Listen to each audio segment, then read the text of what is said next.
I'm glad you're here with us again, and we're so glad that you have decided to spend some time with us by participating in online worship being filmed from Oxford United Methodist Church in Oxford, Michigan. It is a joy and privilege and blessing for you to be with us, and I hope you'll come and join us when we move through the pandemic so we can be together in community and celebrate God's richness and goodness and mercy together in person.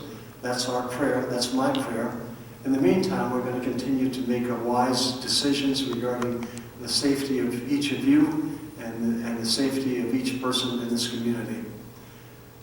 The sermon for this morning is entitled Grit, Grace, and Gratitude, but in rethinking it, I should have also put Grit, Grace, Gratitude, and Joy, because we've lit the candle of joy this morning, and which is a significant indication of our journey to Christmas Eve. But in today's gospel lesson, we learn that this man named Zacchaeus, who many of you have known, you've read about, he has a heart transformation. The great physician touched his heart and turned his life around. And somewhere in his past, he got off track, like many of all of us do. We all know about that. The children sing, Zacchaeus was a wee little man, and a little man was he. He allowed poor habits to take root in his heart. Lust for power, greed and selfishness, prestige and money dominated his actions. And these same elements consumed him, destroyed him. Zacchaeus had a diseased heart, and his sick heart cut him off from others and from the mercy and love of God. But God, in the person of Jesus Christ, would not give up on him. But something changed. Jesus comes along as he typically does in our lives. And when Jesus touched his heart, the life of Zacchaeus was radically different. We see in his experience the drama of redemption, the power of conversion, the joy of love, the miracle of transformation, and a change in heart. Oh my God. When the light of Christ filled his life, Zacchaeus was exposed in all his smallness of spirit. And perhaps for the first time in his life, Zacchaeus came face to face who he really was. Greedy, self-centered, dishonest, and a con artist. Perhaps in taking a real hard look at himself, he was repulsed by what he saw. Perhaps he was ashamed and remorseful. But he realized something. Something had to change in his life. He realized that help was available for his sick heart. After all what he had said and done, he finally began to believe how this man from Nazareth, Jesus the Christ, could save him from himself. And guess what? He did change. Talk about a God event. Talk about a holy event. Talk about a miracle event. Talk about it. Talk about grace. Talk about transformation. Talk about a miracle. Talk about conversion. Excuse me for being redundant, but I have to repeat those words again because they are powerful words which saved Zacchaeus from himself. Friends, by the miracle of grace in his life, through the presence and unconditional love of Jesus Christ, he was turned around. His life was changed. Christ came into his life and made him a new person.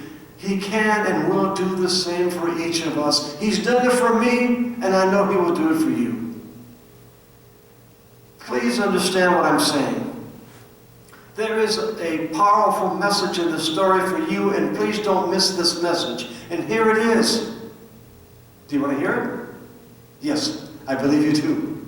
If you're living a lifestyle that you are ashamed of, if your heart is not right with God, if you are doing something that is causing pain and anguish for yourself and others, if you are possessed by some detrimental habit that is hurting you as well as others and those whom you love, if you have drifted away from God and from family, if you are finding it difficult to forgive and let go, if you really, really want to change, I am confident God has the power to touch your heart and turn your life around.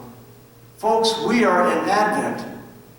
We are moving toward Christmas Eve, when we celebrate the greatest gift that we could ever receive, and that is the person of Jesus Christ in the form of a child. Do you know that old song? It goes something like this, and my mother Flossie would often sing it. There is no secret what God can do. What He's done for others, He can do for you. If you let Him, truly let Him, God will give you a new start, a new beginning, a new lease on life. God did it for Zacchaeus, and God can do it for you.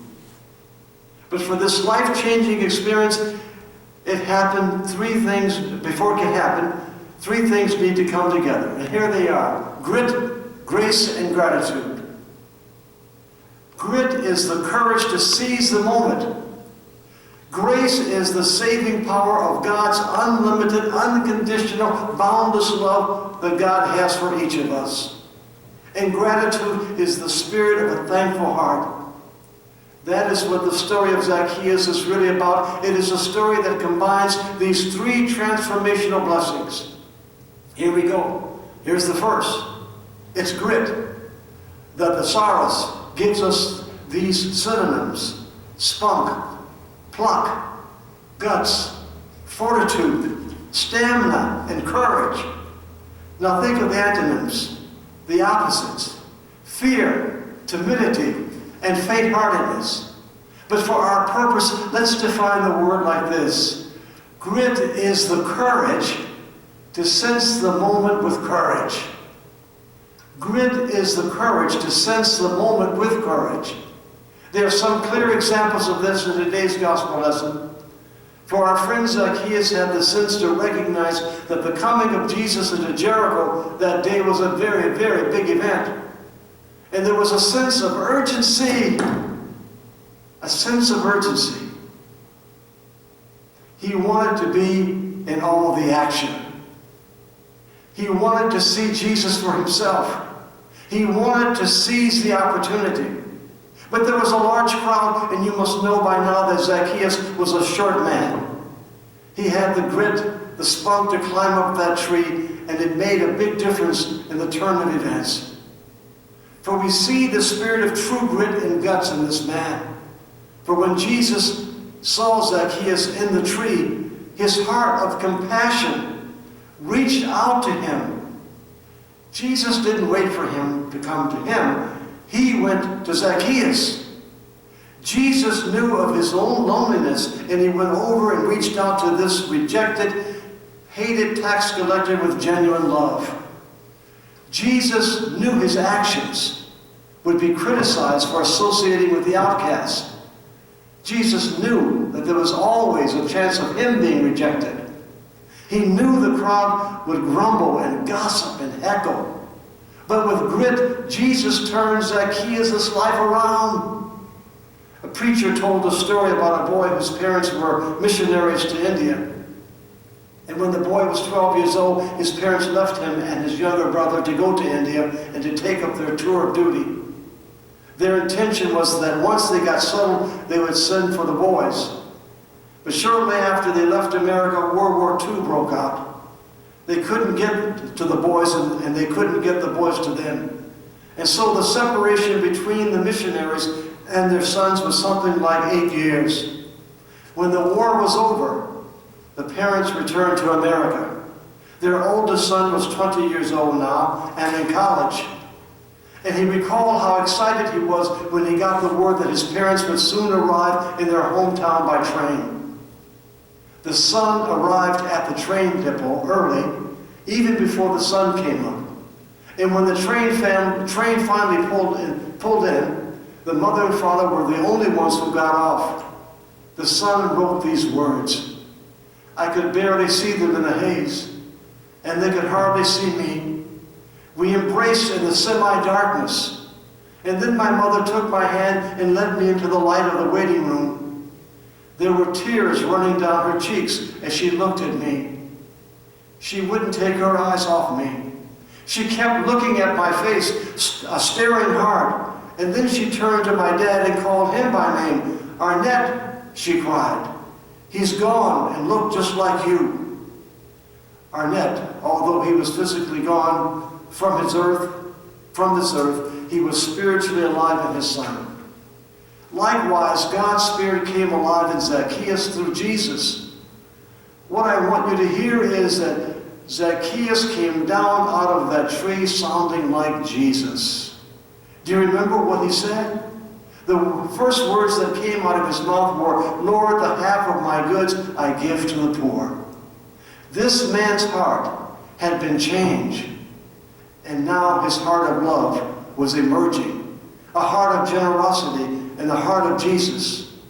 And now he had the courage and fortitude and the grit and the guts to seize the moment, all because he dared to believe. He dared to accept this new heart that Jesus gave him. What about you? What about you? Do you need a new heart? Do you have the grit and the spunk and the courage to say yes to God in your life and to make this world a better place and to address the issues of poverty and the issues of sexism and racism? Do you have that kind of spirit and spunk? Sunday after Sunday, people sit in church and they truly want God to touch their hearts, but many walk away. They find all kinds of reasons not to continue the journey. They tell themselves, I will wait until next week or next month, because they don't believe they have the strength or the courage to step forward. And my response to that is that every single one of us need the courage to seize the moment. The second takeaway is grace. This story is packed with grace, the saving, healing, redemptive, life-giving power of God's love. For in the early beginnings of the Salvation Army, a man named Alexander was made treasurer of the army. You may know the story. And William Booth, who was the founder of the Salvation Army, and his wife Catherine, loved Alexander. They trusted him and treated him like a son. However, Alexander began taking money from the treasury. He continued to take money until he was caught and arrested and sent to prison. William and Catherine Booth still loved Alexander. Their love for him never wavered. They went to see him in prison. They wrote letters every week, and they prayed for him daily. He was the topic of discussion around the dinner table.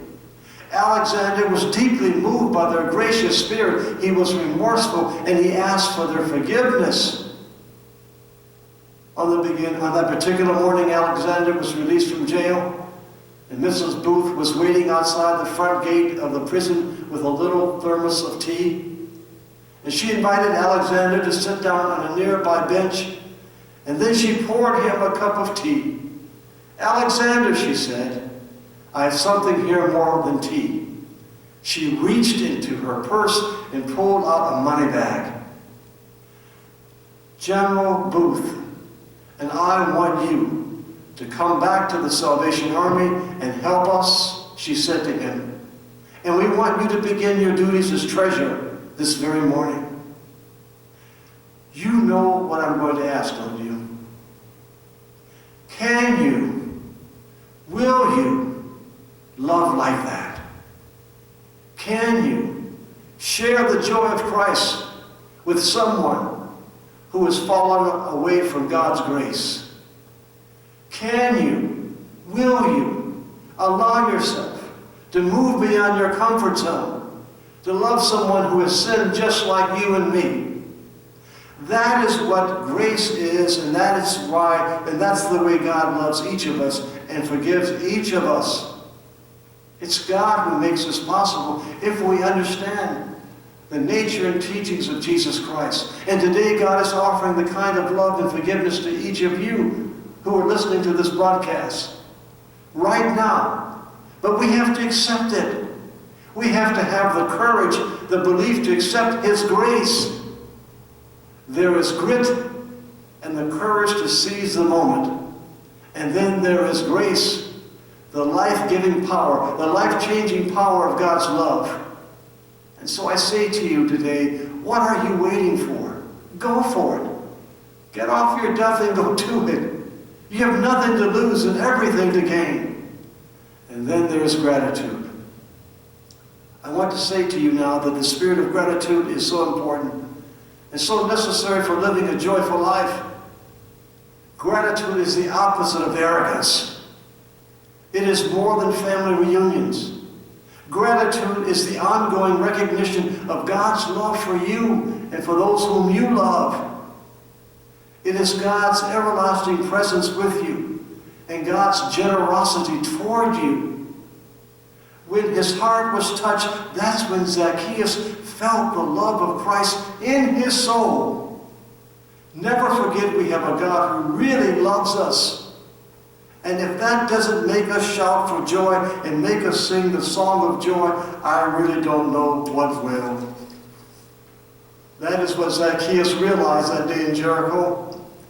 He realized how much God loved him.